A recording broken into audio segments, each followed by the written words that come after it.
জাহান্নামের আগুন তো অনেক কঠিন আগুন। দুনিয়ার আগুন কি আল্লাহ তাআলা 100 বার 100 বার দুনিয়ার আগুনটারে জাহান্নামের আগুনকে 100 বার আল্লাহ ঠান্ডা রহমতের কুদরত পানি দিয়া চুবাইয়া ঠান্ডা করে এরপরে দুনিয়ার মধ্যে ফালাইছে। সেই আগুনের তাপটাই তো আমরা সহ্য করতে পারি না। কি বলেন, পারি নাকি? একটা মোমবাতি জ্বালায়া, আগুন তো দূরের কথা, মোমবাতির একটা ফোঁটা যদি হাতের মধ্যে পড়ে ও হুড়ে করে একটা ছটকা নেবার হাতটারে, কথা কয় না, কথা ঠিক না বেরি? তো পাশে কেউ জিজ্ঞাসা করে যে ভাই কি হয়েছে? ভাই মোমবাতির আগুন দিয়ে গুললে একটা মোমবাতির ফোঁটা হাতের মধ্যে পড়ছে, কি যে গরম ভাই, সহ্য করতে পারি না। আছে না নাই? মনটারে বুঝাইতে হবে রে মন, দুনিয়ার আগুনের মোমবাতির একটা ফোঁটাই গলা বরদাস্ত করতে পারলি না, দুনিয়ার আগুনের মোমবাতির একটা ফোঁটা তোর সহ্য হইল না। আমার মাওলার জাহান্নামের আগুন এই দুনিয়ার আগুনের চাইতেও 100 গুণ বেশি তেজের আগুন। আখেরাতে যদি কথা বললেন, একজন মানুষ যদি 3 দিন পর্যন্ত লাগাতার না খাওয়া বন্ধ করে রাখেন, 3 দিন পরে দেখবেন ওর শরীরটা দুর্বল হয়ে যায়, কথা কয়েন। তাহলে বোঝা গেল যে আমি যে কি দিয়ে ভাত খাইছি এটা আমার কিচ্ছু মনে না থাকলেও আমার দেহের উপকার, কথা কয় না? বুঝেন, আমার সাথে পড়েন এগুলো মনে, এগুলো বুঝেন, বুঝি আমরা দিন বুঝলে আমলও সহজ হবে, আখেরাতে মুক্তির ব্যবস্থাও সহজ হয়ে যাবে ইনশাআল্লাহ। তো বলতেছিলাম যে 3 দিন আগে কি 4 দিন আগে কি দিয়ে ভাত খাইছি এটা আমার কিচ্ছু মনে না থাকলেও আমার যেমন দেহের উপকার হয়। ওয়াজ নসিহতে বসার পরে আলেমদের সামনে দিনী আলোচনা, কোরআন হাদিসের আলোচনা, আল্লাহ আখেরাতমুখী আলোচনা শোনার পরে আমার যদি কিছু মনে নাও থাকে তবু আমার রুহের উপকার হচ্ছে। খানা খাদ্য কিচ্ছু মনে না থাকলেও যেমন দেহের উপকার হয়, ওয়াজ নসিহত কিচ্ছু মনে না থাকলেও আমার রুহের উপকার হয়, কথা ঠিক না বেটি?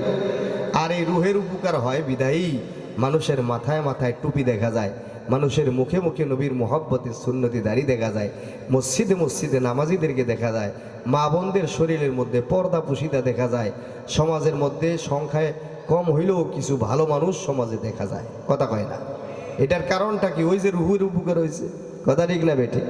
তো বলতেছিলাম যে মানুষের রুহের উপকার হয়তো ওয়াজ নসিহতে বসে কিচ্ছু মনে না থাকলেও, কিচ্ছু বুঝে না আসলেও, তারপরে ওয়াজের মাহফিলে প্যান্ডেলের ভিতরে যতক্ষণ পর্যন্ত মাহফিল চলবে বসে থাকলে আমার আমল নামায় নেকি জমা হইতে থাকবে, আমার রুহের খোরাক বনতে থাকবে। আল্লাহ পাক রব্বুল আলামিন এক একজনকে এক এক উসিলায় হেদায়েত দিয়ে ভালো বানায় দেয়, কথা কই, কথা ঠিক না বেটি? প্রাসঙ্গিক ঘটনাক্রমে একটা আলোচনা, একটা ঘটনা আপনাদেরকে শুনাই। আমাদের কাসেম নানবতুবি রহমতুল্লাহ আলাই ভারতবর্ষে বহুত বড় একজন আল্লাহর ওলি ছিলেন। কিতাবের ভিতরে লিখছে উনি এক জায়গায় ভারতবর্ষে অন্য এক স্টেটে অন্য এক প্রদেশে ওয়াজে গেছে।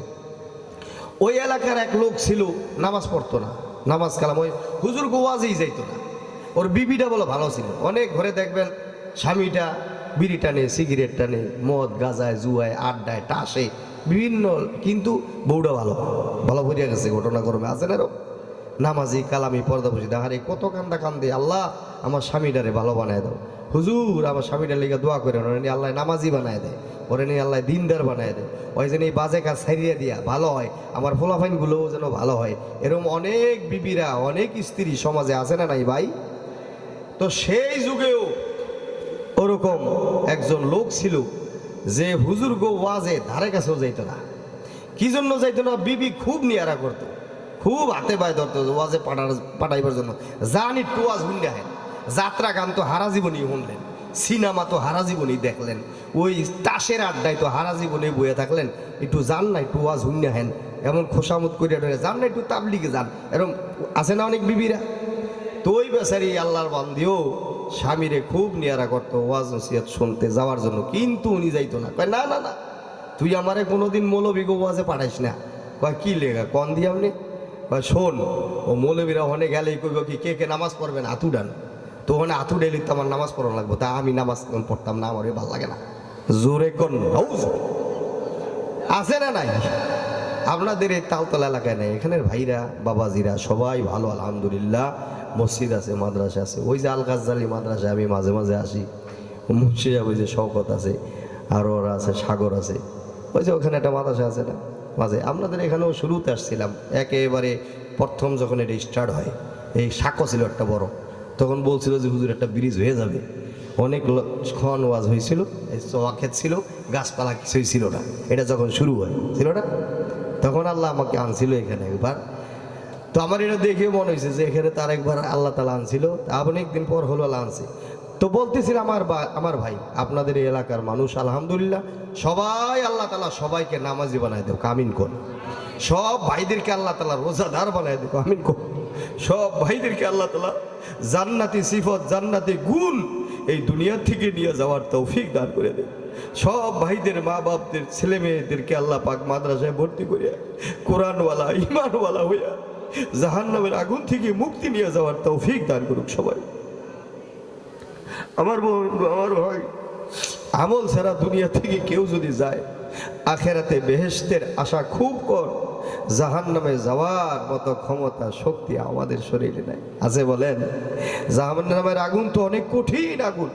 দুনিয়ার আগুন কি আল্লাহ তাআলা 100 বার দুনিয়ার আগুনটারে, জাহান্নামের আগুনকে 100 বার আল্লাহ ঠান্ডা রহমতের কুদরত পানি দিয়া চুবাইয়া ঠান্ডা করে এরপরে দুনিয়ার মধ্যে ফালাইছে। সেই আগুনের তাপটাই তো আমরা সহ্য করতে পারি না। কি বলেন, পারি নাকি? একটা মোমবাতি জ্বালায়া, আগুন তো দূরের কথা, মোমবাতির একটা ফোঁটা যদি হাতের মধ্যে পড়ে, ও ঘুরে করে একটা ছটকা নেবার হাতটারে, কথা কয় না, কথা ঠিক না বেরে?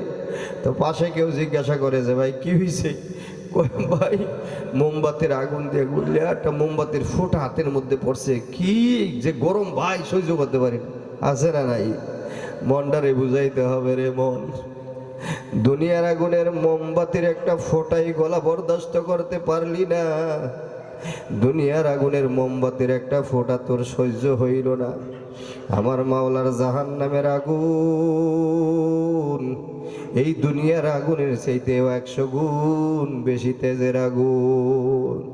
আখেরাতে যদি একবার ধরা খাইয়া যাও, নামাজ নাই, রোজা নাই, দিন নাই, ধর্ম নাই, পর্দা নাই, পুশিদা নাই, গাঁজা ছাড়ো না, মদ ছাড়ো না, জুয়া ছাড়ো না, সুদি কারবার তুমি ছাড়লা না, সুদে ঘুষের ভিতরে তুমি ডুববার হইলা, পরের হক নষ্ট করলা, ভাইয়ের হক নষ্ট করলা, বোনের হক নষ্ট করলা, বাজারে ভেজাল ব্যবসা করলা, 2 নাম্বারই করলা, জোর করে জবরদখল করে মানুষের জমিন খাইলা, জাল দলিল করে আরেকজনের জমিন, ভাইয়ের জমিন, বোনের জমিন নিয়ে গেলা, বাজারের ভিতরে মাফি তুমি কম দিলা, আল্লাহর হুকুম রমজান মাসের রোজাগুলো তুমি মানলা না, রমজান 5 ওয়াক্ত নামাজ আল্লাহ ফরজ করছে, ফরজ নামাজগুলো তুমি পড়লা না, ছেলে মেয়েদেরকে কোরআন শেখানো আল্লাহ রাসূলের পক্ষ থেকে ফরজ ছিল, এই মাদ্রাসায় ভর্তি করিয়া কোরআন শিখাইলা না, নামাজ শিখাইলা না, পর্দা বসিদা শিখাইলা না, দিনদার তুমি হইলা না, দিনদার ছেলে মেয়েদেরকে করাইলা না, বানাইলা না।